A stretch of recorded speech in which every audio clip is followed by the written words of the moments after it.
जी, तो मौलाना अबुल अला मौदूदी रहमतुल्लाह के साथी सदरुद्दीन रफ़ाई साहब को मेरे बदन की लेली मस्जिद से लाए ताकि जमात इस्लामी को सही मानों में सपोर्ट किया जाए।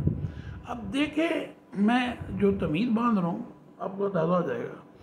इन नज़रियाती लोग असल मोमन नज़रियाती पाकिस्तानी, मेरी नज़र में मेरी 40 साल ज़िंदगी में मैंने ये सीखा कि नज़रियाती मोमन पाकिस्तानी वो है जो नबी सल्लम के दीन, politics, Deen is a politics, इबादत ये पैसेंजर हैं, आपके साथ बैठते हैं, इनके बगैर पॉलिटिक्स नहीं हो सकती, इसके बगैर रहमत नहीं मिलती। लेकिन जो स्टीयरिंग है ना, स्टीयरिंग कार का स्टीयरिंग, वो दीन के हाथ में होना चाहिए।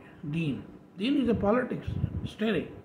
आप अगर स्टीयरिंग दे देंगे इबादत अल्लाह को, ये जो मौलवियों ने जो सत्यानाश किया हुआ पूरी दुनिया में, पूरे पाकिस्तान में बड़ा गर्क किया हुआ, ये अपने दारुल उलूम बचाने के लिए ये मुफ्ती तकी उस्मानी ने पाकिस्तान को भेज दिया। मौलाना फजलुर रहमान ने इंडिया की जमात को, हिंद की जमात को, यहाँ की जमात को बचाने के लिए सेक्टेरियनिज़्म के मखसूस एजेंडे पे, वेटिकन के एजेंडे पे काम किया, जिसकी वजह से इस्लाम नाफिज नहीं हुआ। इस्लाम तो नाफिज होता है अल्लाह के नबी के एक अलफ के इम्प्लीमेंटेशन से। नबी सल्लम ने मक्का से मदीना हिजरत करते हुए, अब ये इमरानडू, ये बदमाश बकवास करता है, चूतिया बनाता है। यूथिया को चूतिया तो है ही है, वो लूतिया बना चुका है। वो लूतिस्तान है पाकिस्तान का नाम, नए पाकिस्तान का नाम मुबारक हो आप सब।